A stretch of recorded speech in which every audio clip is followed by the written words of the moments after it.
Bonjour à tous, ravi de vous retrouver sur Public Sénat pour suivre en direct l'audition d'Alexandre de Juniac, le PDG d'Air France KLM, qui est auditionné ce matin par les sénateurs de la Commission de l'aménagement du territoire et du développement durable, présidée par le centriste Hervé Moret. Le 5 octobre, les images de deux cadres d'Air France, chemises déchirées, poursuivis par des salariés en colère à la suite de l'annonce d'un plan de restructuration et de la suppression de 2900 postes à Air France, avaient fait le tour du monde. Leur violence, notamment, avait marqué. Alors, est-ce que le dialogue social tant vanté, tant souhaité, tant voulu par le gouvernement est rompu à Air France? C'est ce que l'on va voir lors de cette audition. En tout cas, il y a un sujet sur lequel la direction et les syndicats sont d'accord, c'est bien le rôle de l'État dans le soutien de l'entreprise. Tout de suite donc, on prend la direction de la salle Médicis. La croissance du groupe et qui doit ou qui devait conduire, je ne sais pas, à l'ouverture de nouvelles lignes, à l'achat d'avions.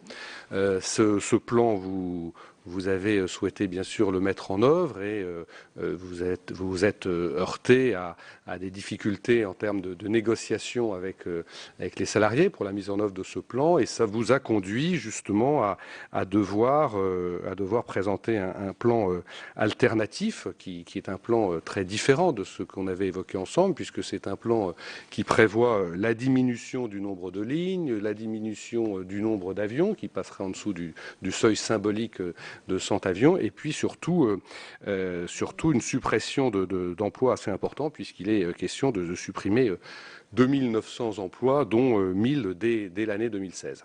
Alors nous avons tous en tête encore les images extrêmement violentes et brutales de ce qui s'est passé le 5 octobre dans l'entreprise, des images qui nous ont tous choqués. Et c'est vrai que un an après votre dernière audition, on se demande comment on en est arrivé là, puisqu'on était sur une situation où on espérait de nouvelles lignes, de nouveaux avions, et là on est plutôt, d'après ce que nous avons compris, sur une évolution différente. Donc c'est vrai, je ne vous le cacherai pas, Monsieur le Président, qu'on est plutôt inquiet, puisque on est très attaché à l'entreprise Air France, et on est d'autant plus inquiet que vous aviez dit cette phrase que j'ai notée et que je vais vous rappeler: il n'y a pas de grand pays sans grande compagnie aérienne. Donc peut-on espérer qu'Air France, vous confirmez vos propos, c'est bien, peut-on espérer justement qu'Air France puisse rester une grande compagnie aérienne et que nous puissions continuer à être fiers de notre compagnie nationale. Voilà quelques-unes des questions que l'on se pose, et je suis certain que mes collègues en auront d'autres à exprimer tout à l'heure à l'issue de votre propos introductif. Très bien, merci.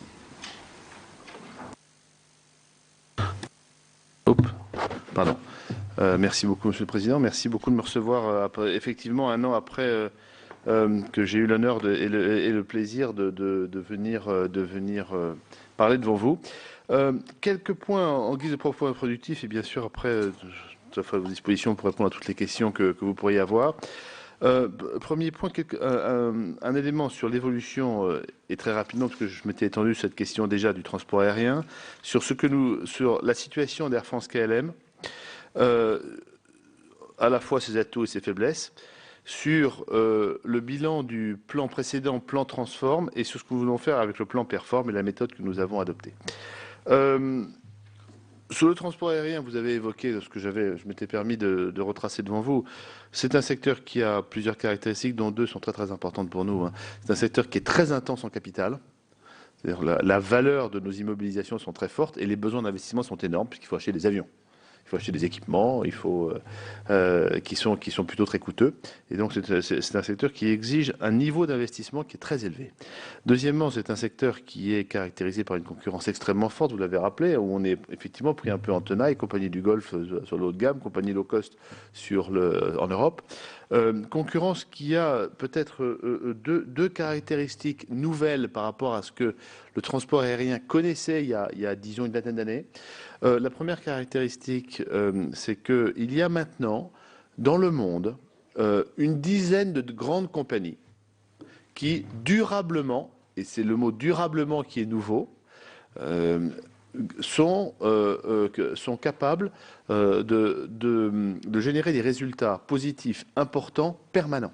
C'est le cas d'ailleurs des deux grandes low-cost européennes, qui depuis maintenant des années ont des performances financières non seulement très bonnes, mais en augmentation. C'est le cas des 3 entreprises américaines, des 3 grandes compagnies américaines qui, après être passées par la faillite, enfin le chapitre 11, sont maintenant durablement des sociétés performantes et profitables. C'est le cas de British Airways avec IAG. C'est à moindre degré le cas de notre autre grand concurrent allemand. C'est le cas des Japonais. C'est le cas des Chinois. Et c'est bien sûr le cas des compagnies du Golfe, avec évidemment des conditions de financement qui sont extrêmement avantageuses. J'y reviendrai si vous voulez tout à l'heure. Et ça, c'est nouveau, parce que dans le fond, pendant une 50aine d'années, le transport aérien a été un secteur avec des hauts et des bas. Et en moyenne, dans le fond, les entreprises avaient beaucoup de mal à afficher des performances financières positives sur la durée.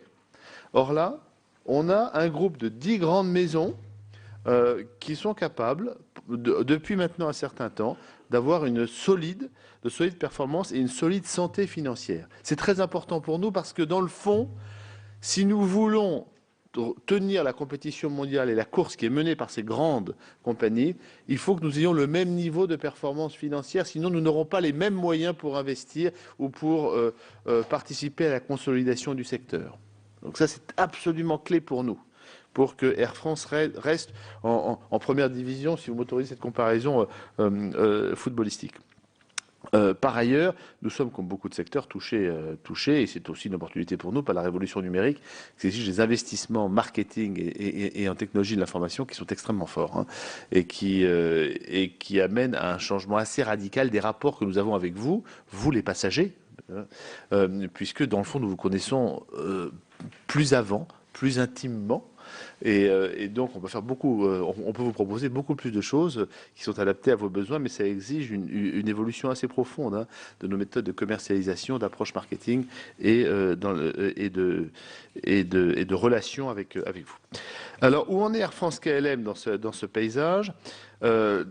Les atouts d'Air France KLM, très vite, je ne veux pas vous assommer avec ça, vous le savez parfaitement, mais ils sont très nets. Nous avons 2 hubs de classe mondiale, Charles de Gaulle et Schiphol, très bien placés, et au cœur de l'Europe, qui sont 2 plateformes de correspondance extrêmement puissantes.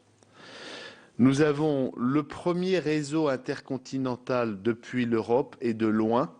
Ce n'est pas le premier réseau intercontinental mondial, je vous l'avais rappelé, c'est nos concurrents du Golfe qui ont maintenant le premier, mais ça va être le deuxième en termes de nombre de destinations intercontinentales et le premier au départ d'Europe. Nous avons enfin une flotte qui est plutôt bien composée, c'est-à-dire avec des avions qui ont été bien choisis. Moi, j'ai des prédécesseurs notamment qui ont fait des bons choix d'avions, et c'est pas toujours facile, puisque c'est un choix qui vous engage pour les 20 prochaines années. Et donc, il y a matière à un moment à faire des choix qui peuvent paraître bons dans certaines circonstances, de prix du pétrole, de coûts de financement, et qui, quelques années après, peuvent s'avérer être beaucoup plus difficiles à tenir. Donc, et puis, on a, dans les 2 compagnies, Air France et KLM, un personnel de très très haute qualité. Dont à la fois le niveau de service, le niveau d'engagement, le niveau de dévouement, le niveau de compétences, notamment techniques, est plutôt considéré comme étant parmi les meilleurs de la planète. Donc ça, c'est tout de même un capital à la fois humain, technique, économique, que je qualifierais aussi administratif et politique, parce que constituer un réseau, c'est beaucoup de négociations avec tous les États que nous desservons. Donc c'est un capital très très important à la tête duquel nous sommes. Les 2 faiblesses essentielles d'Air France KLM sont les suivantes, et elles sont importantes. La première, elle tient à une insuffisante compétitivité, c'est-à-dire à une structure de coûts qui est plus élevée que celle de ses concurrents, notamment européens. Je ne parle pas de concurrents qui seraient soit dans le Golfe, soit en Asie et qui obéissent à des règles complètement différentes. Mais par rapport à nos homologues européens, nous avons un niveau de coût qui est plus élevé.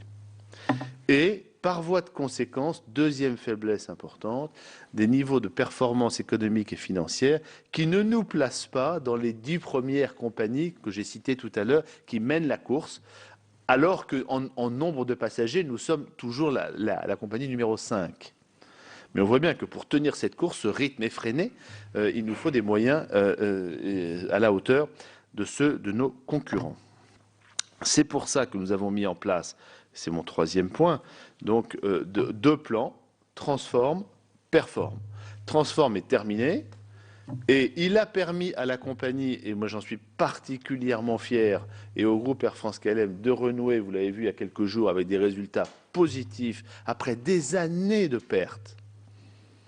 Il a permis au groupe de se désendetter partiellement, donc de desserrer la contrainte financière sur son bilan, et il a permis au groupe, alors que nous étions dans une période de vache maigre en termes d'investissement, puisqu'il fallait impérativement nous désendetter, de lancer un produit ou des produits et des services que je qualifierais de classe mondiale, à la fois par la rénovation de nos longs courriers, la mise en œuvre d'un nouveau produit sur l'Europe, la rénovation de toutes nos installations au sol, qui nous met au niveau des meilleurs. Quand je dis les tout meilleurs, c'est les 3 premières compagnies mondiales en termes de qualité de service et de qualité de produit. Voilà, pour ceux qui ont voyagé avec nous sur le long courrier, qui ont pris notre nouvelle classe Affaires Best, par exemple, notre nouvelle première, notre nouvelle classe Eco Best également, vous avez pu voir, j'espère que vous partagez ce constat, que nous sommes revenus au meilleur niveau de qualité mondiale. Je le mentionne parce que c'est un niveau d'investissement pour nous au total sur les 5 années sur lesquelles cet investissement se déploie qui est de l'ordre du milliard d'euros. Donc évidemment, très, très, très important. Ça rejoint ma remarque initiale sur les besoins d'investissement de cette industrie. Donc Transform, ayant produit des résultats que je trouve, moi, très, très significatifs, nous avons, avant la fin de Transform, mais à la mi-2014, conçu et présenté, en septembre 2014, et engagé des discussions avec les différentes organisations syndicales, j'y reviendrai sur la méthode dans un instant, un plan dit Perform, qui n'est plus, par rapport à Transform, n'est plus un plan de restructuration, mais qui est un plan de croissance, avant tout de croissance, et qui a une condition qui met en œuvre un certain nombre de conditions, une condition nécessaire, d'économie de coûts. Pour atteindre cette croissance qui est le principal objectif du plan Perform, il nous faut faire des gains de compétitivité et des économies de coûts. Cette croissance, elle emploie trois chemins. D'abord, aller chercher en long courrier la croissance là où elle est, principalement en Asie, grâce à des grands partenariats asiatiques. Vous voyez bien que la croissance s'est déplacée. Des marchés mûrs que sont les marchés d'Amérique du Nord ou des marchés d'Europe, où elle existe encore, je précise, mais elle est beaucoup plus évidemment active dans les grands marchés du bassin asiatique. Je rappelle que l'Asie c'est grand, on a toujours tendance à l'oublier, ça va du nord du Japon jusqu'au sud de l'Arabie, jusqu'au Yémen. Hein. Donc on voit bien que pour être capable de servir ce marché et de ramener tous ces nouveaux passagers qui arrivent dans cette zone immense, il nous faudra plusieurs partenariats, probablement 3, 4, 5 grands partenariats avec quelques grands acteurs asiatiques. Nous en avons déjà 2, avec China Eastern, China Southern. Nous avons quelques négociations avec Etihad pour faire des codeshares. Nous cherchons à étendre ces partenariats dans d'autres zones asiatiques. Donc, premier axe, l'Asie. Deuxième axe, en Europe, le renforcement de nos hubs. J'ai dit que c'était 2 plateformes fondamentales, mais nous avons encore à travailler sur leur attractivité, la compétitivité du hub, la qualité du service rendu, le coût de ces hubs, l'adaptation de nos correspondances. C'est un travail de tous les jours, mais qui est fondamental. Et puis, deuxièmement, pour servir aussi le marché qui croît le plus vite en Europe, développer notre outil dont vous avez parlé tout à l'heure, qui nous avait causé un conflit difficile l'année dernière, qui est Transavia. Je rappelle, le low cost, c'est maintenant plus que 45% du marché européen. Quand j'ai rejoint Air France fin 2011, début 2012, c'était 39%. Donc c'est 2 points de part de marché tous les ans. Donc, simplement, ce qui traduit la volonté des passagers et des consommateurs de voyager à prix réduit. Et donc pour ça, si on veut pouvoir participer à la croissance de ce marché, il faut que nous ayons un outil comparable, c'est Transavia, qui d'ailleurs connaît un développement accéléré. J'y reviendrai tout à l'heure si vous avez des questions. Troisième axe, la maintenance. C'est un secteur très important pour nous. Numéro 2, Air France KLM est numéro 2 mondial. C'est 15 000 emplois industriels. Nous sommes en fait un des grands industriels de l'aéronautique, pas que de l'aérien.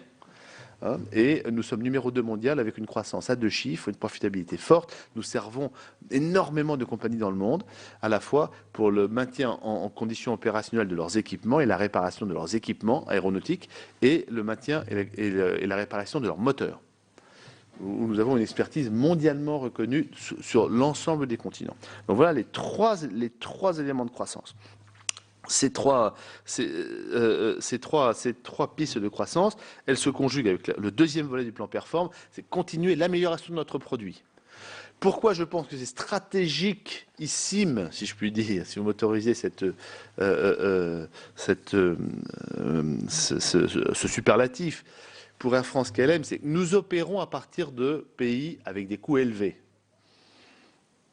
Parce que nos systèmes de protection sociale, nos systèmes publics nous imposent des charges importantes. Il y en a une partie dont on pense qu'on pourrait peut-être faire un peu d'économie, mais de toute manière, nous opérons avec une structure de coûts qui ne pourra pas, en tout cas dans un avenir proche, et je ne pense pas d'ailleurs que ce soit particulièrement souhaitable, se rapprocher de celle des Asiatiques ou des compagnies du Golfe, évidemment. Donc la course menée uniquement sur les coûts, elle est perdue. Bien sûr, il faudra contrôler nos coûts, il faut faire des économies de coûts, j'y reviendrai tout à l'heure. Mais si nous menons uniquement cette course pour essayer d'atteindre le niveau des compagnies asiatiques ou des compagnies du Golfe, vous voyez bien que cette course est perdue et en plus, je pense qu'elle n'est pas opportune pour nos salariés, enfin pour toutes les raisons que vous pouvez imaginer. Donc, pour nous, le seul choix possible, c'est la qualité totale. C'est d'être les meilleurs en qualité. Et en plus, d'avoir donc une offre qui est en cohérence avec le positionnement de la marque. Air France et KLM qui sont des marques positionnées assez haut donc, et qui véhiculent toutes les valeurs de qualité qui sont associées à nos pays d'ailleurs, que ce soit la France ou la Hollande. Donc il y a une cohérence marketing stratégique à avoir des produits de très très très grande qualité.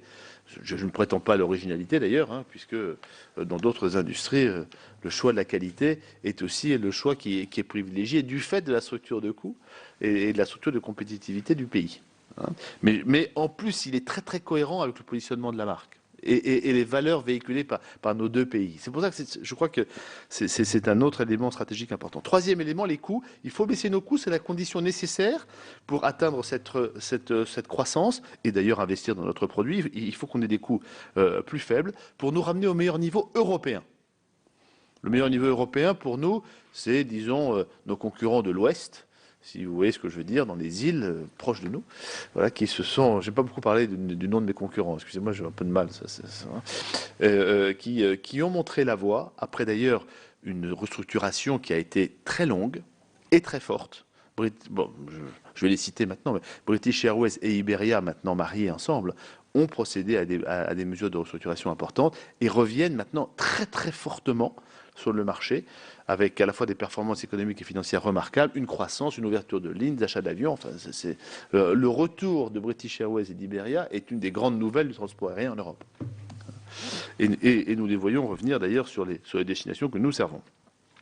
Donc, il est impératif, parce que c'est une condition nécessaire, d'améliorer nos coûts et c'est performe. La méthode que nous avons employée, donc je vous avais dit que je crois que les dates sont importantes. Le plan a été conçu en juin 2014. Nous avons, à partir de juin 2014, subi, comme toute l'industrie, et tout le monde a été pris par surprise, tout le monde, une baisse de la recette unitaire qui n'était pas prévue. Personne n'avait vu qu'il y aurait une baisse durable de la recette unitaire au siège, qui est notre indicateur. Hein. Et tout le monde entier subit cette baisse de la recette unitaire qui est beaucoup plus ample et plus forte que prévu et qui dure depuis juin 2014 et qui continue à l'heure où je vous parle et dont nous pensons que dans les mois qui arrivent, probablement les années qui arrivent, cette tendance va continuer. Donc, le plan Perform que nous avions conçu, nous avons maintenu tous les objectifs de croissance, mais nous avons dû en renforcer un peu les objectifs d'économie de coûts. Il fallait faire un peu plus d'efforts parce que, malheureusement, l'évolution des revenus était moins favorable qu'on ne l'avait envisagé en juin 2014. Et donc, nous avons, dès décembre 2014, avec la partie hollandaise, et dès le mois d'avril 2015, avec la partie française, notamment les partenaires sociaux, engagé des négociations sur cette base, pour dire, voilà, on a un certain nombre d'économies qu'il faut que nous fassions, ouvrons des négociations ouvertes chez KLM, donc en Hollande, en décembre 2014. Ces négociations se concluent en août 2015. Donc elles prennent 7 à 8 mois. Ça vous paraît sans doute très long. Moi aussi, je trouve ça long, parce que peut-être un peu impatient, sans doute. Mais sachez qu'il n'y a aucune compagnie dans le monde, jamais, qui ne réussit à clore des négociations avec ces différentes catégories de personnel avant 1 à 2 ans. Et je parle là aussi de compagnies dans des pays dont on a l'impression que les choses sont plus simples. Je parle des États-Unis, je parle de l'Angleterre, enfin du Royaume-Uni, je parle de l'Espagne. Il faut savoir que dans ces pays-là, les grandes compagnies qui sont passées par des processus de restructuration et de négociation ont dû négocier pendant au moins 1 an, voire 2 ans, voire 3 ans. Et quand vous regardez British Airways, c'est plusieurs années pour restructurer et remettre la compagnie dans un état de performance économique qui soit d'ailleurs un des meilleurs d'Europe. En France, les négociations ont commencé chez Air France fin avril, début mai. Nous avions des élections avant, donc des élections internes. Donc nous attendions que les nouvelles équipes soient en place pour pouvoir négocier, ce qui me paraissait le bon sens, évidemment. Difficile de demander à des équipes sortantes de s'engager, hein, ça va de soi. Et donc, ces négociations se sont ouvertes avec les 3 catégories de personnel, sol, personnel navigants commerciaux, les hôtesses et stewards et pilotes, à partir du mois de fin avril. Elles se déroulent, et elles se déroulent encore à l'heure où je vous parle, avec les différentes catégories de personnel au sol, de manière un peu diffuse, parce que la situation est faite activité par activité, site par site, parce que la situation est très très hétérogène, et que nous n'avons pas besoin de renégocier un grand accord sol pour Air France. Pour les hôtesses et stewards et pour les pilotes, nous n'avons pas réussi à finaliser la négociation au 30 septembre, qui était la date que nous avions fixée dès le mois d'avril. Donc on s'était laissé 6 mois, dans le fond. Ces 6 mois n'étaient pas ne pensez pas que c'était une durée totalement mise au hasard. C'était, d'une part, le 30 septembre était la date limite pour que nous puissions mettre en œuvre les éventuelles mesures négociées pour notre programme 2016, puisque avant de lancer un programme été qui débute le 1er avril, il faut vendre les destinations, et donc en gros, il faut être prêt 6 mois avant. Vous voyez bien, 30 septembre, c'est compatible avec la date du 1er avril, date de lancement de la saison été. D'une part, et d'autre part, dans le précédent Transform, qui s'était fait par la négociation, par le dialogue social, nous avions mis à peu près 6 mois à négocier. Donc on s'est dit, voilà, c'est une durée qui est raisonnable. Donc au 30 septembre, n'ayant pas réussi à conclure, nous avons mis en œuvre, avec le soutien unanime du conseil d'administration de la France KLM, unanime au siège des représentants du personnel, je précise, hein, à la fois des pilotes actionnaires et des autres salariés actionnaires, un plan qui est plus sévère en matière de restructuration sur 2016 et 2017, puisque nous n'avions pas pu atteindre les économies, il nous fallait couper les foyers de perte qui sont principalement dans un certain nombre de lignes long courrier. Ce plan de restructuration, dit plan B, ce n'est pas le plan que nous souhaitons. Nous le faisons parce que nous pensons que c'est notre devoir de le faire, compte tenu du fait que nous n'avons pas pu en mettre en œuvre les économies nécessaires. Il est structuré sur 2 ans, 2016 et 2017, et nous avons toujours dit aux organisations syndicales, et d'ailleurs les discussions sont relancées sur ce thème, que si nous parvenions à un accord et à atteindre les économies nécessaires, la partie 2017, qui est la partie la plus importante de ce plan, n'aurait pas à être mise en œuvre. Donc les choses sont très claires. 2016, maintenant, c'est lancé, mais la partie 2017, et elle correspond à la partie minoritaire de ce plan, mais 2017 peut très bien être annulée et nous pouvons revenir. Et encore une fois, c'est notre souhait le plus cher, le plus vif, au plan A, qui est encore une fois un plan de croissance, d'investissement, d'emploi, qui exige des économies, certes, mais qui est là pour racheter les avions, notamment des 787 et des 350, hein, qui doivent rejoindre progressivement la flotte en long courrier, ouvrir les destinations, peut-être prendre des participations chez des partenaires étrangers ou conclure des accords. Voilà donc la méthode que nous avons retenue. Les discussions sont en train de reprendre. Elles ne se sont pas interrompues d'ailleurs en grande partie, dans des conditions normales et qui n'ont rien à voir avec ce que vous avez pu voir le 5 octobre, qui, comme les principaux collaborateurs, d'ailleurs les principaux collaborateurs concernés, ont pu, qui, comme ils l'ont dit, ne sont pas le visage d'Air France. Et sont le fait d'une poignée de gens incontrôlés qui ne représentent en aucun cas la manière dont la compagnie se comporte et dont ses employés tous les jours travaillent. Tous les jours. pour le service et pour le bien de cette maison. Voilà, donc nous espérons que c'est avec un optimisme raisonné et raisonnable que nous pourrons arriver à conclure des accords d'ici le début de l'année prochaine, ce qui nous permettrait donc de repartir sur la trajectoire du plan A, du plan Perform, et donc de surtout, et c'est le point le plus clé que votre commission et cette assemblée, si je pouvais faire passer le message, ne pas s'arrêter. Nous avons commencé, la compagnie est en train de sortir des difficultés. Maintenant, notre objectif, c'est de lui faire revenir en tête de la première division. Pour reprendre encore ma comparaison footballistique, c'est pas le moment de s'arrêter. S'il fallait reprendre une comparaison sportive, excusez-moi, Président, mais voilà, on a bien joué la première mi-temps, c'est pas le moment de s'effondrer en seconde. Vous voyez ? Voilà, toute référence à un match récent. Ouais, voilà. C'est le moment, au contraire, où on a l'occasion de gagner. Il faut surtout pas la manquer, il ne faut pas s'arrêter. Voilà. Merci beaucoup, Monsieur le Président. Si je comprends bien, on est quelque part entre Perform et le plan alternatif. Exactement. Un peu une croisée des chemins. Exactement. Soit on avance sur le plan Perform dont vous nous avez rappelé les enjeux avec un développement, avec de nouvelles lignes, avec de nouveaux avions. Soit au contraire, on est sur la voie que je rappelais tout à l'heure, où on supprime des lignes, où on diminue de 14 l'effectif des avions. Bon. Sur le plan alternatif, la seule chose qui est vraiment actée, c'est la diminution des emplois sur l'année 2016. Absolument. Voilà. Bon, et question difficile, à quel moment on saura finalement quel chemin on prend?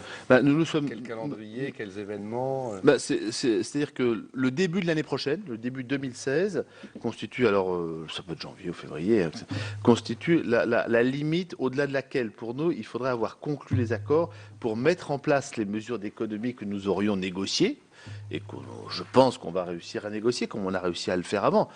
Transform, c'était quelque chose de plus difficile que Perform. C'est pour ça que je suis assez optimiste. On a réussi Transform. Alors je comprends que les gens peuvent être... de lassitude, peut dire que se passe-t-il, mais ils ont réussi et la compagnie est sortie du rouge. C'est après toutes les années de pertes que nous avions subies, c'était pas une donnée totalement acquise.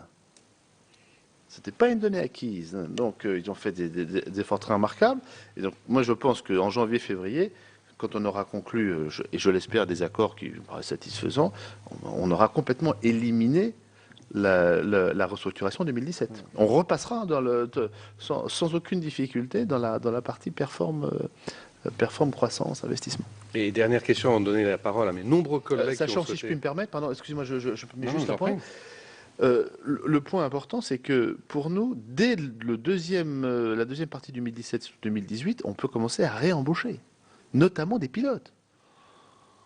C'est vraiment ça qui est très important à avoir à l'esprit.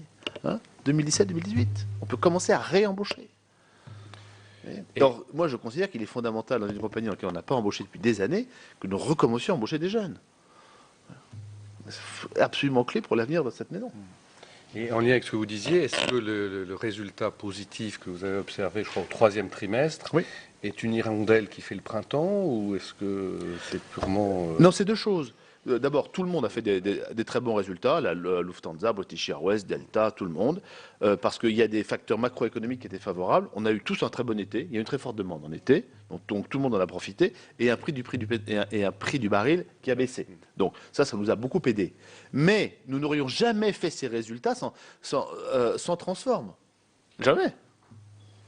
Très bien, je vais donner la parole à Madame Bonnefoy, qui est le rapporteur pour avis du budget des transports aériens, et ensuite aux autres collègues qui ont demandé la parole. Madame Bonnefoy. Merci, Monsieur le Président. Je remercie Monsieur le Président de Juniac de son intervention qui est très claire. Et j'aurais 3 questions à lui poser. Il vient donc de nous préciser cette possibilité de plan B que personne n'espère, bien évidemment. Mais je voudrais quand même lui demander quelles seraient à long terme les conséquences pour Air France de la mise en œuvre de ce plan B s'il advenait que ce soit malheureusement le plan B qui soit choisi. Ensuite, je voudrais également lui demander comment l'entreprise prévoit-elle de renouveler sa flotte d'avions alors que ces moyens sont limités et qu'il s'agit pourtant d'un élément très très important en termes de qualité de service. Et vous avez insisté tout à l'heure sur la nécessité de qualité de service. Ensuite, ma dernière question serait quelles seront donc les conséquences pour Air France de l'entrée en application du nouveau règlement FTL en février 2016 relatif à la limitation des temps de vol? Peut-être vous proposer de répondre déjà au rapporteur. Très bien. Et puis ensuite, on donnera la parole aux autres membres de la Donc, commission. si par malheur, nous n'arrivions pas à conclure les accords, et ce n'est pas notre hypothèse centrale, nous travaillons sur l'autre, en réalité, qui est de négocier et de conclure des accords satisfaisants.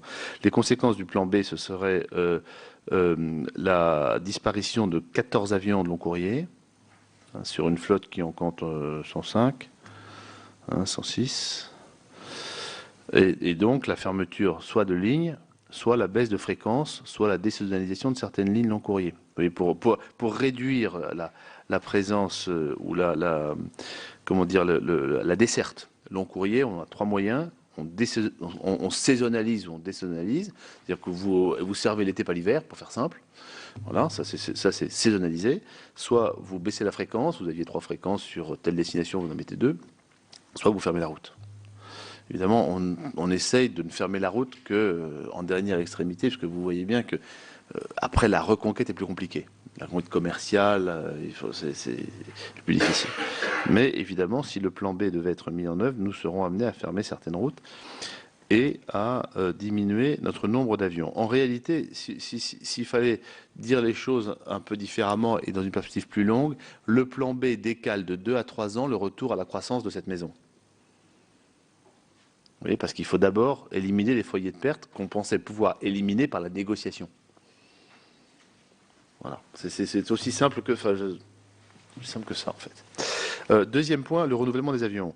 Alors comme vous savez, nous avons une commande d'avions 787 et 350 pour l'ensemble du groupe Air France KLM. Nous avons 25 fermes pour les 2 modèles. Le 787 entrant dans la flotte Air France KLM d'abord chez KLM, devant entrer potentiellement dans la flotte Air France si nous faisons nos accords avec les partenaires sociaux, le 350 arrivant plutôt 2018-2019.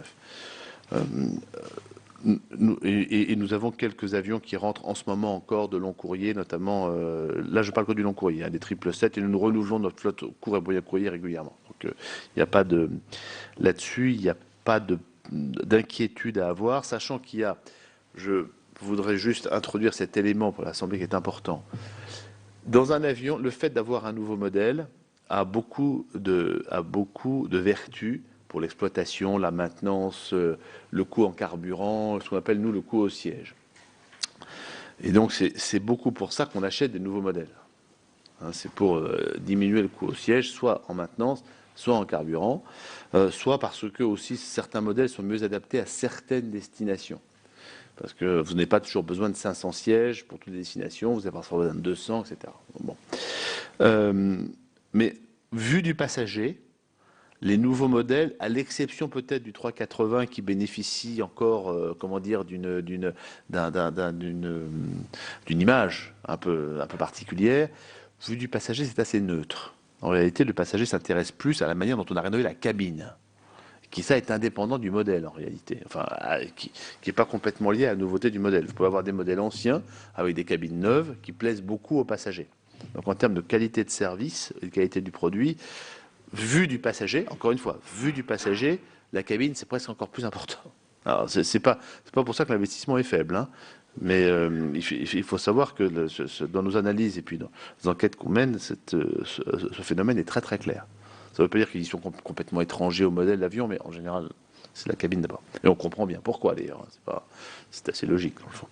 Donc, le renouvellement d'avions dans le cas du plan B sera ralenti, alors qu'il serait, relativement soutenu dans le cas où on reste dans le plan A. Alors, ceci dit, petit point, la performance économique des compagnies aériennes n'est pas totalement liée au caractère neuf de leur flotte. C'est une réalité, il n'y a pas de corrélation. Il y a des compagnies qui sont extrêmement performantes avec des flottes anciennes et des compagnies qui sont extrêmement peu performantes avec des flottes nouvelles et inversement. Donc il n'y a pas une corrélation, c'est tout ce que je veux dire. Hein. Delta, une flotte très ancienne, c'est la compagnie qui est la plus performante économiquement. British Airways a une flotte ancienne et c'est une compagnie qui est aussi économiquement performante. Hein. C'est pas que je soutiens les vieux avions, hein, mais vous voyez, il n'y a pas de corrélation étroite. Et pour nous, il est important aussi que nos renouvellements d'avions, qui sont des investissements considérables, hein, soient en adéquation avec nos capacités financières. Il ne faut pas alourdir notre bilan. On sort déjà d'un endettement excessif, c'est pas pour y retomber. Hein. Troisième question, vous avez posé la question de la mise en œuvre à partir de février des FTL, enfin, de la Convention européenne sur les Flight Time Limitation, alors qui viennent, il faudra voir comment ça s'accorde avec le Code de l'aviation civile. Comme vous savez, tout n'est pas totalement coordonné. Donc, pour nous, les Flight Time Limitations nous paraissent, enfin, et c'est d'ailleurs la position de l'ensemble de l'industrie européenne, hein, puisque ça a été très longuement négocié, d'ailleurs avec les partenaires sociaux européens, dans le cadre européen, nous paraissent être des choses qui permettent de garantir qualité de service, sécurité aérienne, etc. Voilà, donc, l'application des FTL devra maintenant être mise en œuvre, si elle peut l'être, avec une adaptation du Code de l'aviation civile. Voilà comment nous voyons les choses. Pour que tout le monde comprenne, c'est les temps de repos qui sont oui, prévus. Ou les durées de vol, voilà. Ça dépend dans quel sens. C'est le nombre d'heures de vol et la manière dont on doit prévoir un certain nombre de durées de repos pour garantir la santé des équipages, la sécurité aérienne et le... il y a des questions d'interprétation entre ce qui est prévu dans ces dispositions et ce qui est dans les textes français. Et le Code de l'aviation civile n'est pas toujours conforme au Flight Time Limitation européen. D'où les interrogations évoquées. Bien, je vais donner la parole à Monsieur Bizet. Merci, Monsieur le Président. Monsieur le Président d'Air France KLM, permettez-moi de vous saluer au travers de ce salut, le salut qu'on peut adresser au pavillon national. Je crois qu'il faut que l'on gomme très vite les images qui nous ont tous heurtés cet été et considérer qu'au-delà du nom et du renom, qui n'a pas de prix du pavillon national, parce que vous transportez au-delà des passagers ce que j'appellerais le savoir-vivre à la française, donc ceci il n'a pas de prix. Moi, j'ai trois questions, considérant dans un premier temps que la Commission des Affaires européennes s'est penchée sur la problématique de la transparence du transport aérien, et au travers du prisme européen, vous ne serez pas surpris, nous ne serons pas loin de toutes les recommandations du rapport Leroux, hein, qui pour nous a déjà énormément apporté.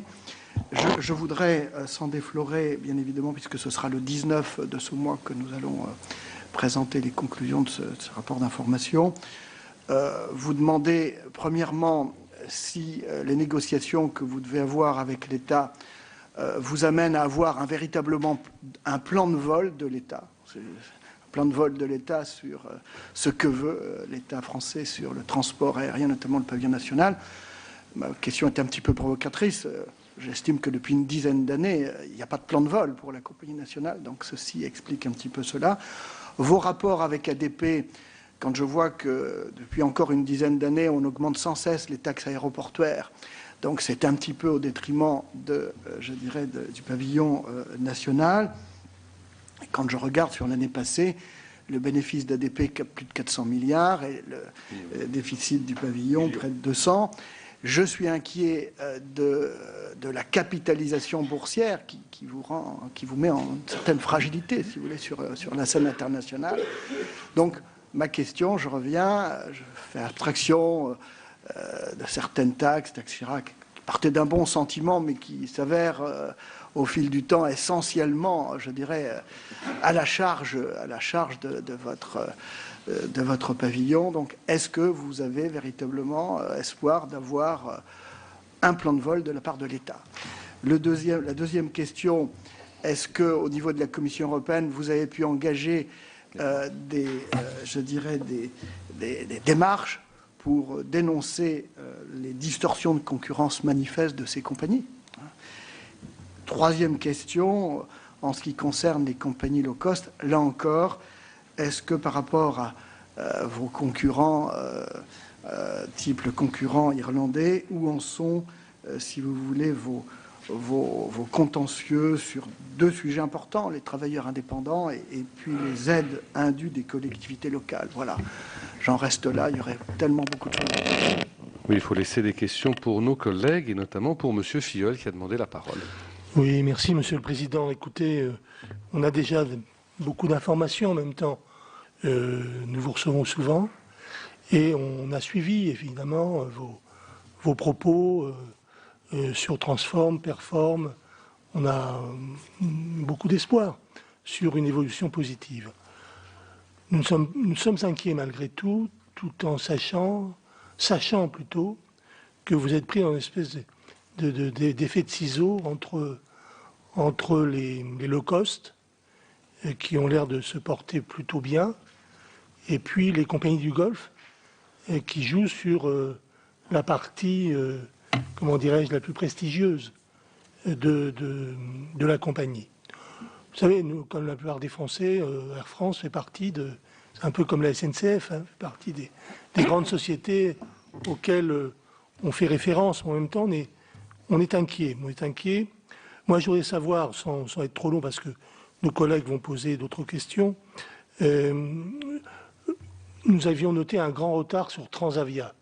Alors nous savons pourquoi. On l'a regretté, en particulier au niveau de l'Europe. Où vous en êtes?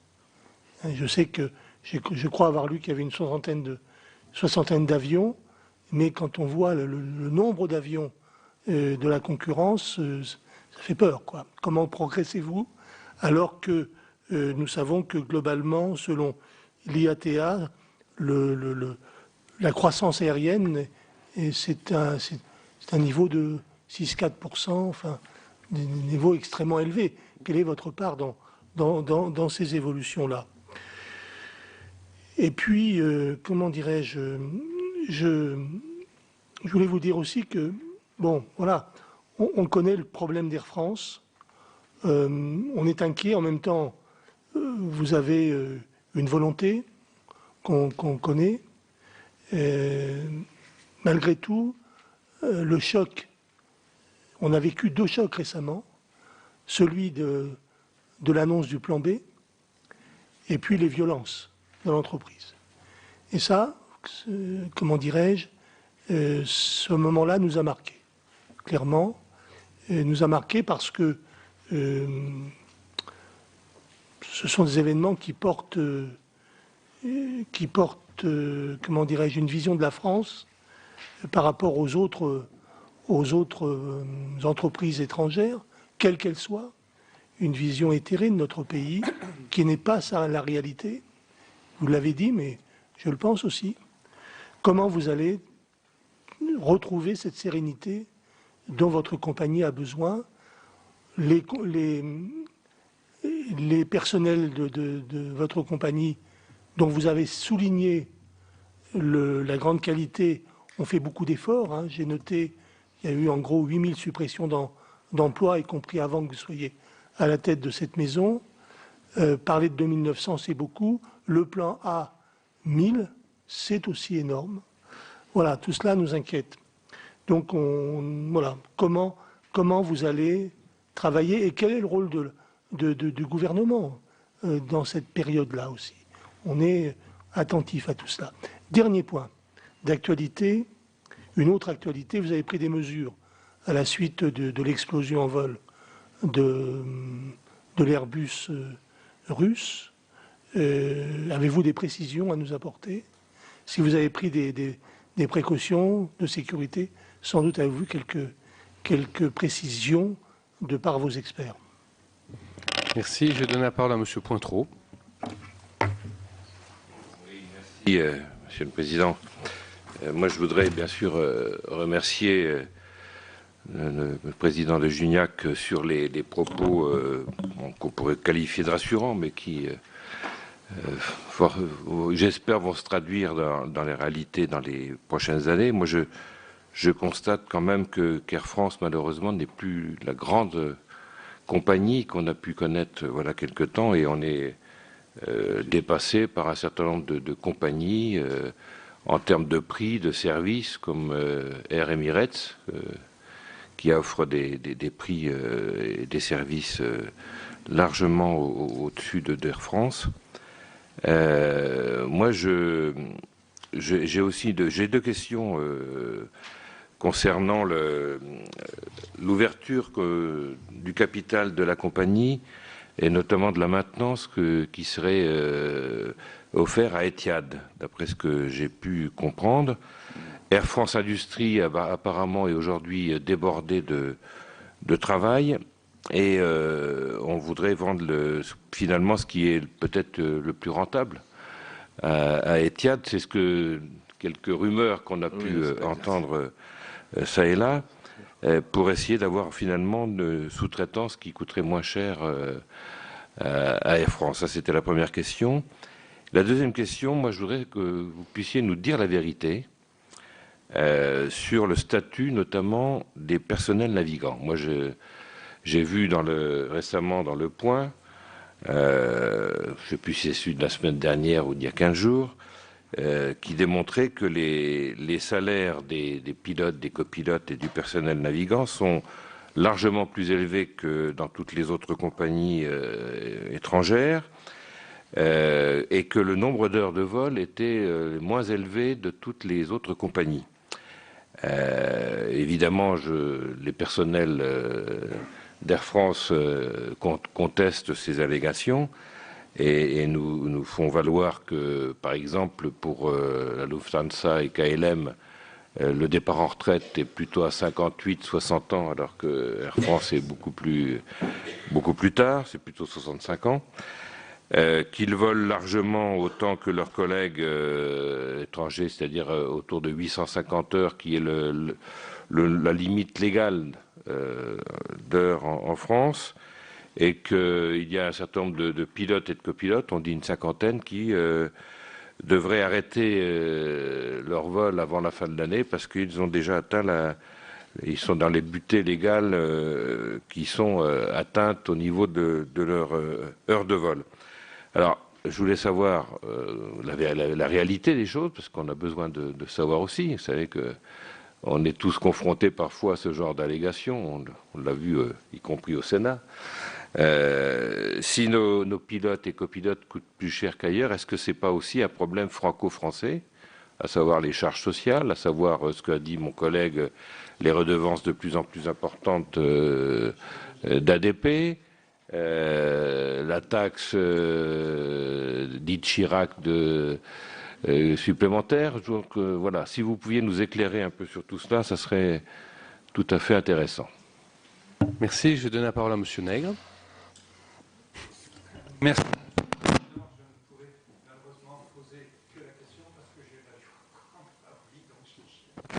Et je me satisfais pour prendre l'avion Air France 2 fois par semaine de la qualité du service. J'ai pris des compagnies du Golfe qui peut-être étaient légèrement supérieures, mais bon. Alors, la première chose, c'est que je condamne de la manière la plus ferme les violences qui ont eu lieu. C'est totalement inadmissible dans le cadre d'un dialogue social. Et je comprends, y compris la position du Premier ministre socialiste qui a été très clair dans ce domaine. Pourquoi tu dis socialiste? Le Premier ministre, simplement. Le Premier ministre, oui. Le Premier ministre. Le deuxième point, c'est que selon les éléments... Il ne faut pas que ça vous gêne, Monsieur Filleul, que le Premier ministre soit socialiste, il faut l'assumer. Monsieur Nègre, continuez, s'il vous plaît. Le Premier ministre, il est le Premier ministre des Français. Monsieur Nègre a la parole. Qu'est-ce que c'est une histoire? Pourquoi Alors, selon les chiffres... C'est pas grave, Monsieur Filleul. Il existe un écart de compétitivité entre les concurrents comme British Airways ou Lufthansa, avec 20%, voire même, selon moi, 40% avec le personnel navigant. Et je rejoins un peu la question qui est posée par Rémi Pointreau tout à l'heure. Où se situe la différence réellement? On a besoin de transparence dans ce domaine-là. En tous les cas, quand on voit les salaires des pilotes et leur nombre d'heures de travail tels qu'ils apparaissent dans la presse, on a besoin d'éclaircissements pour savoir si tout cela est vrai. Et je pense que cela est de nature à pouvoir nous permettre de soutenir davantage vos plans successifs, qu'ils soient de transforme ou de performe. La deuxième chose, c'est que votre situation, vous l'avez dit, est effectivement effectivement, les chiffres le confirment, vous améliorez, depuis le point bas en 2009, vous avez amélioré votre situation financière et vous devriez dégager, je crois, un petit bénéfice en 2015. Bon, c'est le premier depuis 7 ans. Donc là encore, je pense que nous trouvons que cette situation-là est une amélioration significative. Mais vous avez un différentiel de coût de 25% à peu près, semble-t-il, avec vos concurrents. Et la capitalisation boursière d'Air France, KLM, est tombée à moins de 2 milliards. Vous pourriez être une proie très facile si l'État n'était pas autour de ça. Donc ça, c'est une faiblesse importante. Alors, tout à l'heure, c'était une des questions que je voulais vous poser, mais vous y avez répondu. Vous, en tant que président d'Air France, vous voulez aller de l'avant, et donc vous ne mollissez pas dans la tempête. J'ai bien compris? Bien. La deuxième chose, c'est que, pour moi, vous avez un problème de... J'attends effectivement des précisions, mais ça a été demandé par mes collègues aussi. Quelle est la position du gouvernement sur cette volonté de soutenir sa compagnie nationale et ses 2 plans tels que vous les avez mis en œuvre? Quels pourraient être les effets de la remontée du baril, du prix du baril chez nous? Vous l'avez dit tout à l'heure, mais vous n'êtes pas allé jusqu'au bout de votre remarque.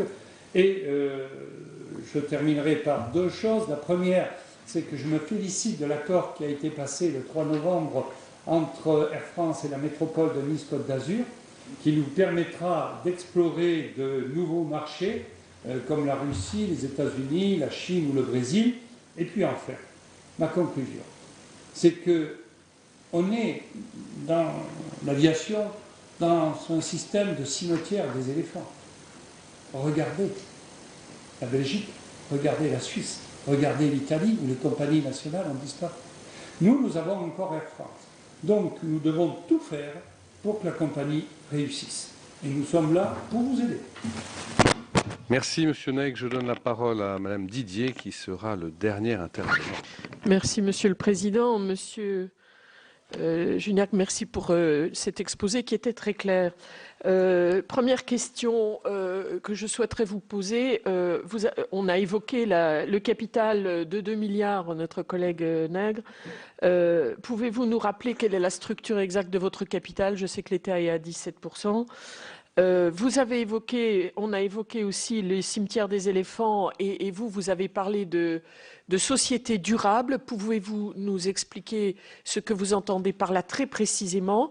Parce que c'est aussi ce que j'avais envie de dire. Il y a des compagnies qui disparaissent tous les jours, certaines très anciennes et certaines très solides, a priori. Donc pourquoi vous estimez que certaines peuvent être durables dans le temps? Vous avez évoqué également la question du personnel, de la richesse du capital humain. J'ai apprécié ces propos parce que je crois que c'est vrai dans toutes les entreprises. Effectivement, vous avez eu à gérer des conflits assez lourds. Je n'aurai pas les propos de mes collègues. Je dis que chacun voit midi à sa porte. Pouvez-vous m'indiquer si vous avez l'intention d'assouplir les sanctions disciplinaires de telle sorte que cela favorise le dialogue social, d'une part, et pouvez-vous nous dire quelle est la feuille de route du nouveau DRH par rapport au personnel? J'ai cru comprendre qu'il y avait eu pas mal de turnover dans le personnel de direction. Pouvez-vous me dire si c'est une réalité ou pas? Vous avez évoqué la qualité à plusieurs reprises, la grande qualité. Est-ce qu'on peut aller jusqu'à parler de luxe? Puisque c'est quand même une des particularités de grandes entreprises françaises. Vous avez également parlé de baisser les coûts pour augmenter la profitabilité. Vous ne parlez pas d'augmentation de la croissance du chiffre d'affaires. Est-ce que c'est à l'ordre du jour? Puisque en général, une balance, c'est on augmente les recettes, on diminue les dépenses. Que pensez-vous de l'augmentation des recettes? Petite question rapide sur le CICE. Qu'en est-il? Qu'est-ce que ça représente pour vous? Et dernière question peut-être, les redevances d'ADP, on sait qu'elles ont fait un bond de 30%. Est-ce que c'est quelque chose qu'est-ce que ça représente pour votre budget? Est-ce que c'est une mauvaise nouvelle? Est-ce que, d'après ce que vous savez, ça peut continuer? Ou est-ce que c'est peanuts dans votre budget? Je vous remercie. Merci beaucoup. Écoutez, Monsieur le Président, je vais vous laisser répondre à toutes ces questions qui témoignent encore une fois de l'intérêt de nos collègues. Y a-t-il un plan de vol de l'État pour soutenir la compagnie aérienne? Enfin, nous avons un soutien assez marqué de nos États, je dis nos parce qu'il y a l'État français et l'État néerlandais, hein, qui, en tout cas pour l'État français, est très prudent dans l'octroi des droits de trafic. Non mais je dis ce qu'il fait. Voilà. Après, je considère que, en ce qui concerne notre environnement fiscal et social, il pourrait nous donner mieux. Voilà. Nous souffrons d'un excès de charges, à la fois fiscales. Vous avez mentionné une des taxes, la taxe pour le financement de la recherche sur le sida. Je ne suis pas sûr que, pas qu'on ne veut pas y payer, mais on ne sait pas pourquoi s'il n'y a que nous seuls qui la payons. On pourrait peut-être partager ce fardeau avec d'autres. Premier point. Le deuxième point, nous avons des charges sociales, c'est pas propre à Air France, hein, mais c'est propre aux entreprises françaises qui sont plus élevées que dans les autres pays européens. Ça explique une partie du différentiel de coûts de nos personnels, des coûts chargés, il faut le savoir. Et une partie significative. Ce ne sont pas quelques points, c'est par exemple pour les hôtesses et stewards, par rapport à la comparaison européenne, disons allemande, voire hollandaise, c'est sur 30 points d'écart, il y a 14 points de charge sociale. Et donc c'est très important. Et évidemment, je comprends que nos personnels puissent dire nous voulons bien faire des efforts, mais il faudrait aussi qu'il y ait des efforts faits de la part de la puissance publique, parce que sinon c'est un peu vain. Je comprends, l'argument n'est pas sans portée. Et c'est pourquoi nous demandons à l'État d'appliquer le rapport Leroux, qui a, je trouve, a très très bien a très très bien abordé le sujet sous forme de système. Parce que quand vous y réfléchissez, ce qui a changé aussi, c'est que nous ne sommes plus uniquement des compagnies qui nous concurrençons, mais des systèmes aériens qui nous concurrençons. Avec un État, un aéroport, une aviation civile et une compagnie en concurrence avec un autre État, un aéroport, une aviation civile et une compagnie. Et il est clair que, par exemple, les États du Golfe ont une stratégie aérienne pour lequel l'ensemble des infrastructures et des acteurs sont alignés et soutenus. Oui. Et donc, nous, ce que nous demandons au pouvoir public, français et néerlandais, c'est... Non, mais ce que nous leur demandons, c'est de nous donner les armes pour nous battre. Après, nous allons nous battre. Et on offrira la meilleure qualité de service, on fera des économies de coûts, on essaiera d'être très performants, mais il faut qu'on ait quand même quelques armes pour nous battre dans cette compétition. Nous demandons à l'Union européenne, par ailleurs, et enfin, d'ouvrir des négociations avec les États du Golfe pour regarder s'il y a un équilibrage des conditions de concurrence possibles. Voilà. Nous demandons à ce qu'il y ait un mécanisme de règlement des différends qui, en matière d'aviation civile, n'existe pas. Je vous rappelle que nous ne sommes pas OMC, nous ne sommes pas sous la convention OMC, nous sommes sous la convention de Chicago qui est à part, mais il n'y a pas de mécanisme de règlement des différends. Donc si nous avons un différend avec un État ou un groupe d'États en disant, voilà, nous considérons que les conditions de la concurrence ne sont pas satisfaites, il n'y a pas de moyen institutionnel de pouvoir faire prospérer ce dossier. Vous voyez, donc nous demandons ça. Nous demandons enfin, notamment à l'État français, un effort sur les charges sociales. Sur les charges sociales, donc une baisse des charges sociales qui pèsent sur nos navigants internationaux. Parce que c'est là que nous sommes vraiment statuts sociaux contre statuts sociaux, frontalement exposés à la concurrence internationale. Voilà. Donc ça, ce serait des armes qui nous permettraient de nous battre.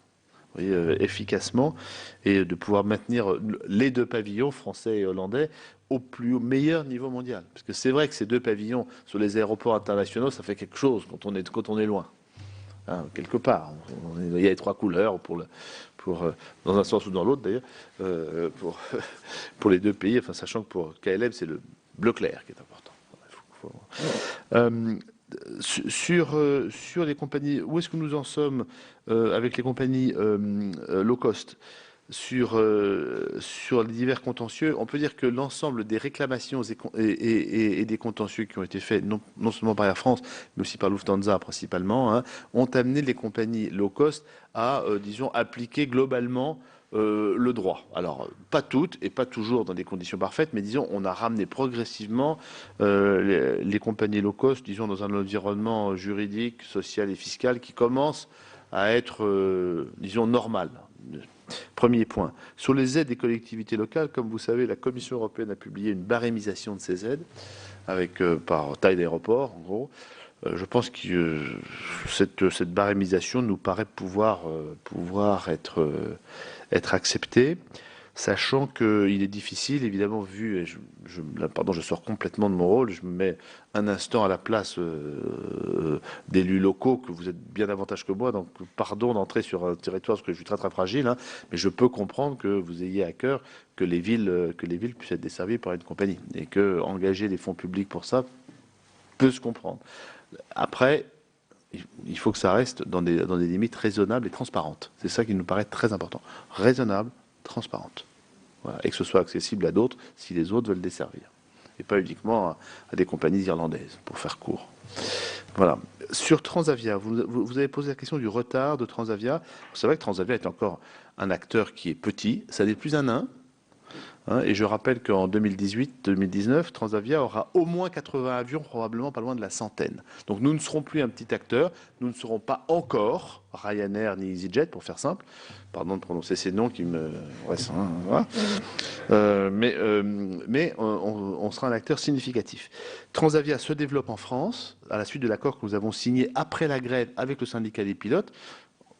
Démonstration supplémentaire que le dialogue social, même après une période difficile, a repris immédiatement pour aboutir à un accord qui a été approuvé par référendum des pilotes. Donc, dans des conditions qui sont plus que, je veux dire, normales, sociales, démocratiques, enfin on peut les qualifier de plusieurs manières, et qui permet de développer Transavia France. Transavia France est maintenant la première low cost au départ d'Orly, et devrait avoir 40 avions à horizon 2018-2019. Hein. Donc c'est un acteur qui pèse. Les pilotes hollandais ont accepté du côté de Transavia Hollande de négocier un accord qui permet d'ouvrir un certain nombre d'établissements en dehors de la Hollande et de la France, avec des conditions négociées avec les pilotes d'emploi sur des contrats locaux de pilotes et de personnels navigants commerciaux. Je précise que ce sont des pays, disons, qui sont plutôt dans le nord de l'Europe et dont on ne peut pas qualifier de dumping social, s'il fallait être, parce que une accusation qui nous a souvent été faite, qui est juste complètement fausse. Voilà. Je voulais quand même, devant cette assemblée, remettre les points sur le i. C'est pas l'objet. L'objet pour nous, c'est de développer la présence commerciale et géographique de Transavia. Vous voyez bien que c'est comme ça que les autres low cost ont fait progressivement. Ils s'implantent, ils développent un réseau, ils développent des destinations, et d'ailleurs pour la plus grande satisfaction des passagers. Vous avez ensuite... vous avez posé une question en général sur comment rétablir un climat social apaisé, la sérénité. Il y a plusieurs choses. Premièrement, il faut continuer dans la voie du dialogue que nous avons repris et qui a toujours existé. Je voudrais juste, il y a deux chiffres qui vont peut-être éclairer l'Assemblée. Nous avons conclu en 2013 et 2014 une centaine d'accords par an avec toutes les catégories de personnel. Je pense que ça se fait avec un dialogue social riche sur toute catégorie de sujets. Et pas toujours des sujets simples, et pas toujours des sujets faciles. Le CCE s'est réuni depuis 2 ans plus de 30 fois.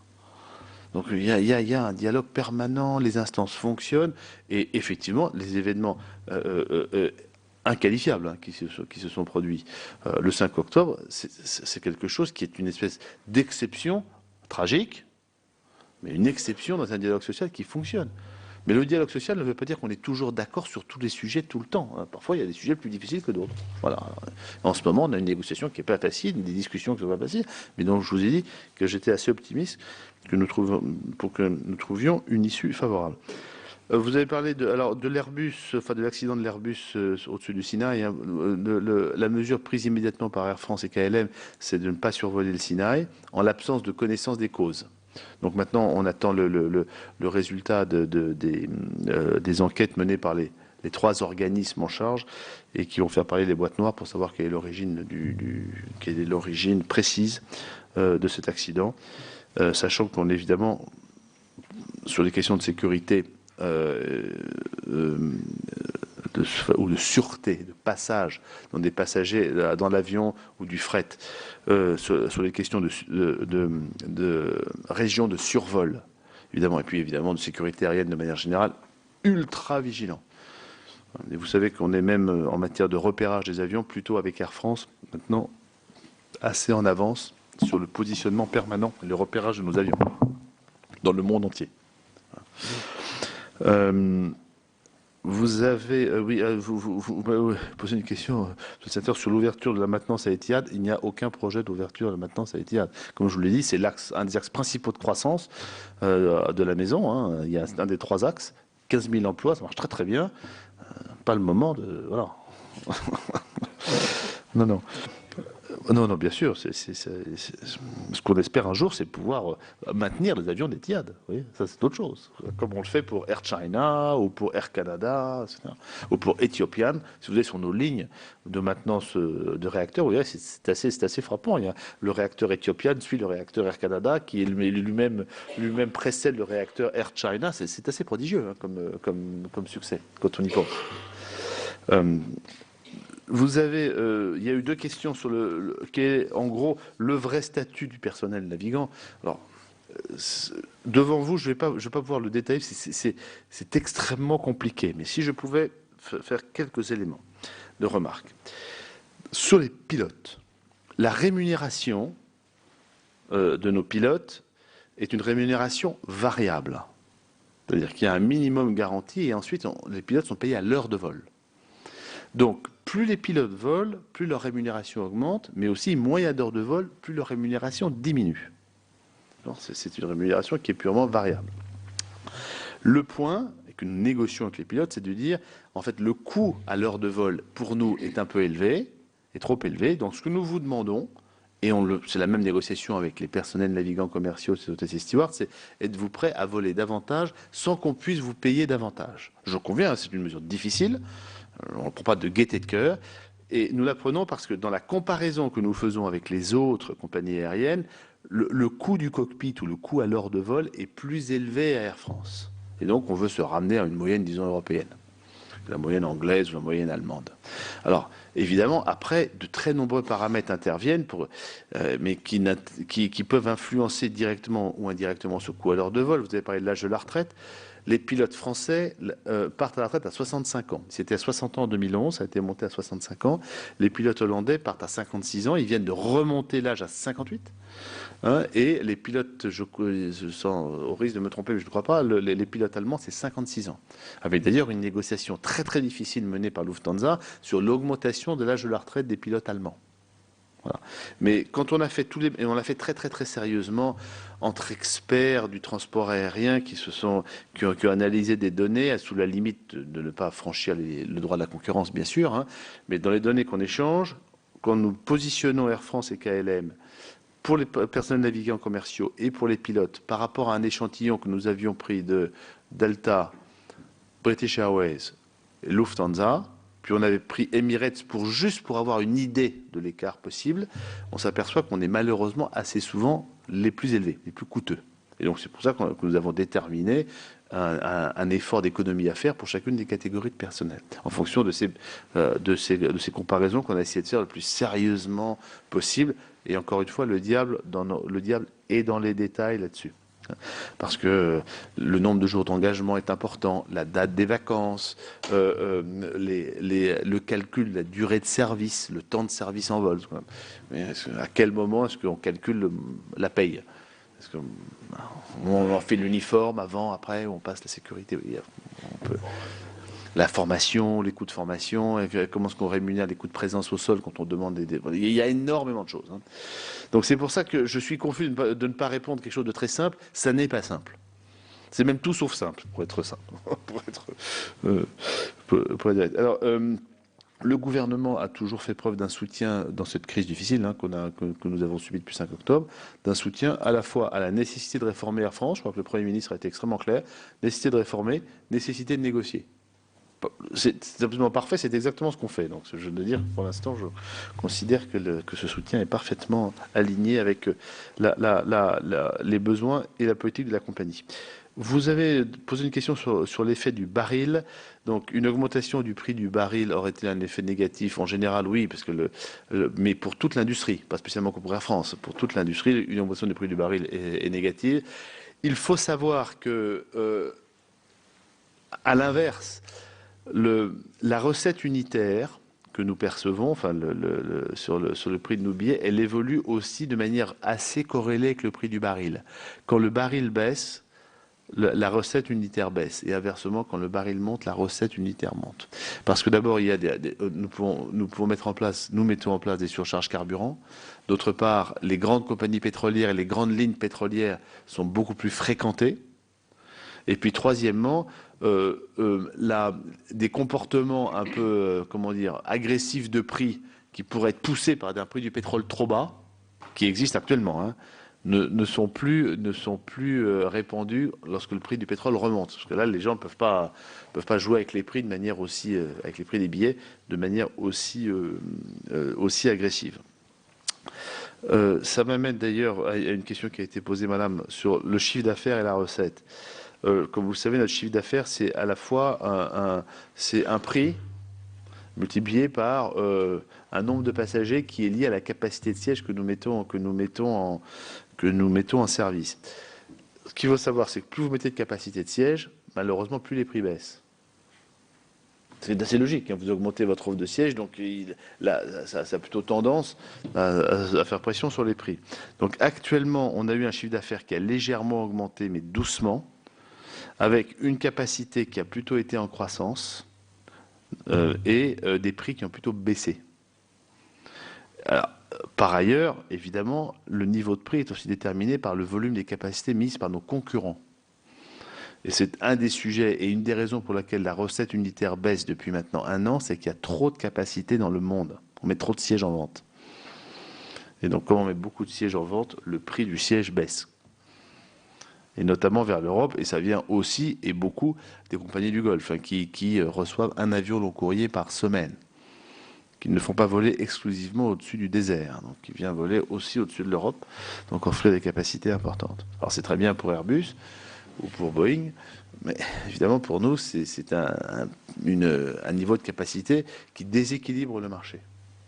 Voilà. Vous avez posé sur la structure du capital, donc nous avons 17% qui est possédé par l'État français, il y a à peu près un peu plus de 7% qui est possédé par les actionnaires salariés, pilotes et non pilotes, et le reste est entièrement distribué entre des actionnaires financiers, des fonds de pension, des investisseurs français, européens et étrangers. Donc c'est un capital. Ce qu'il faut savoir, c'est que nous étions, pendant d'entrer dans ce jargon, nous avions beaucoup d'investisseurs courts qui étaient des arbitragistes ou des hedge funds, et notre actionnariat s'est amélioré en termes de qualité avec l'entrée de plus en plus importante d'investisseurs longs. Ce qui est un signe de confiance, vu de nous, évidemment. Voilà. Je n'ai pas parlé, pardon, je peut-être n'étais pas clair, de performance durable. Je n'ai pas parlé de société durable, j'ai pas mis de société à performance durable. C'est-à-dire que maintenant, et c'est un fait assez nouveau depuis une dizaine d'années, il y a 10 grandes compagnies, même un peu plus que ça d'ailleurs, mais dans les grandes, qui sont capables d'afficher régulièrement des performances positives. C'était assez rare avant. C'était plutôt un secteur avec une forte sinusoïde.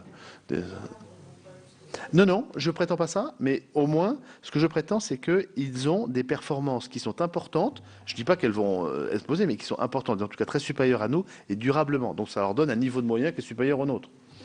Et donc, au moment où il faut mener la consolidation, au moment où il faut prendre une participation chez l'un, acheter des avions, évidemment, celui qui a le plus de moyens est le plus avantagé. C'est pas... Je ne vais pas inventer grand-chose en vous disant ça, mais c'est une réalité que je vis tous les jours. Outre le fait que quand nous concluons des partenariats avec des grands Américains ou des grands Asiatiques, la structure financière, la capacité financière, la force de frappe financière d'Air France KLM est scrutée de près.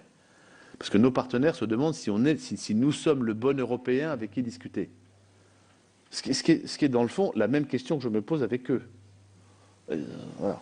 Donc c'est aussi stratégiquement un point très important. Vous avez parlé donc des sanctions disciplinaires. Donc, vous savez qu'il y a 2 procédures de sanctions. Il y a une procédure judiciaire, qui ne nous appartient pas, la justice suit son cours. Et il y a des procédures disciplinaires qui, elles, relèvent de la compétence de l'entreprise. Donc, nous appliquons le Code du travail, la convention collective et le règlement intérieur Air France, hein, qui encadre de manière très stricte, et c'est bien, cette procédure. Qui doit être très rigoureusement appliqué et où les droits à la fois de la défense, mais aussi la nécessité d'éviter que ces actes se reproduisent sont parfaitement encadrés dans une procédure qui est extrêmement carrée. Et donc notre thèse, c'est que cette procédure doit être menée jusqu'à leur terme, de manière rigoureuse, équitable, sans esprit de revanche, mais sans mais avec une application qui doit être parfaitement équitable des textes et la prise en considération des situations individuelles. C'est normal, mais ça doit être fait bien. Voilà. Je crois que c'est aussi l'intérêt de l'entreprise et c'est d'ailleurs une très très forte demande d'une très très grande majorité de nos salariés, que les choses soient appliquées de manière juste à tous les sens du terme. Les gens ne comprendraient pas, eux qui font leur travail tous les jours, qu'on laisse faire sans réagir à des actes que vous avez considérés ou vous avez vous-même qualifiés comme étant, disons, moi je le trouve inqualifiable, en tout cas très très très très nuisible et très négatif pour l'image d'Air France et je dirais même l'image de notre pays. Voilà. Donc, y a-t-il un turnover de la direction? Pas particulièrement. Non. La direction d'Air France est plutôt composée de gens qui sont en service à Air France depuis longtemps, expérimentés. La qualité et le luxe, alors ça dépend un peu des classes, hein, c'est-à-dire que évidemment, la première Air France, on vise nettement un produit de luxe. Et d'ailleurs, on cherche aussi des alliances avec des grandes marques ou des grandes enseignes de luxe. C'est important parce qu'on véhicule cette image et que la France est très très forte. Et donc, autant tirer parti de cette force formidable que dont notre pays bénéficie. Je remarque que nos amis italiens font la même chose avec Alitalia. Essayent de faire la même chose. En business aussi, on vise une très haute qualité. Luxe, peut-être pas. Parce que pour être dans des zones de prix qui soient quand même accessibles. Et l'économie, c'est peut-être pas le mot luxe, mais le mot qualité, certainement. Puisque dans la rénovation de nos longs courriers, que ce soit chez Air France, toutes les classes sont concernées. Économie, business, affaires et première. Le CICE, pour nous bénéficie à hauteur de 60 millions d'euros. Nous sommes, en ce qui concerne les redevances d'ADP, moi j'ai une position qui est simple. Je considère que je plaide pour plutôt une baisse des redevances. J'en ai parlé milliers de fois avec le gouvernement et avec le président d'ADP, donc il connaît ma position, parce que nous avons un ciel européen et un ciel français qui est cher. Le ciel européen est parmi le plus cher du monde. Quand vous mettez toutes les dépenses d'infrastructure qui pèsent sur les compagnies aériennes. Et d'ailleurs, nous poussons auprès de l'Union européenne la baisse du coût du ciel européen pour toutes les compagnies aériennes européennes. Et en France, nous poussons la baisse de nos coûts. J'ai parlé du fiscal et du social tout à l'heure. Les redevances d'ADP en sont d'autres, hein, que nous aimerions voir limiter la croissance. Bon. Voilà. Inversement, si ces redevances permettent de financer un aéroport de très très haute qualité, là je considère que c'est normal. Mais ça supposerait qu'on ait, comme malheureusement ADP est parmi les aéroports les plus coûteux, que ADP est une des meilleures performances mondiales. C'est ça qui est aussi important pour nous en termes d'attractivité du hub de Charles de Gaulle et de la plateforme française.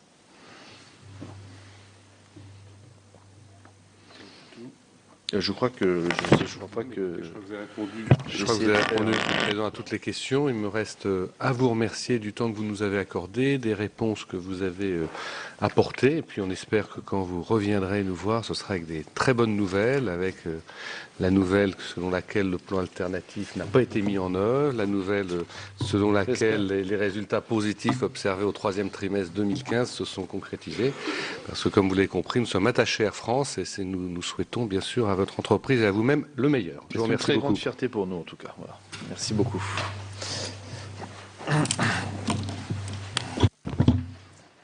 Voilà pour cette audition d'Alexandre de Juniac, le PDG d'Air France KLM, qui a donc été auditionné par les sénateurs de la Commission de l'aménagement du territoire et du développement durable. Vous pouvez toujours voir et revoir toutes les auditions sur notre site sur publicsénat.fr. Prochain rendez-vous de l'actualité parlementaire à 15h pour Sénat 360 avec Delphine Girard, qui reviendra bien sûr sur cette audition. Très bonne journée sur les chaînes parlementaires.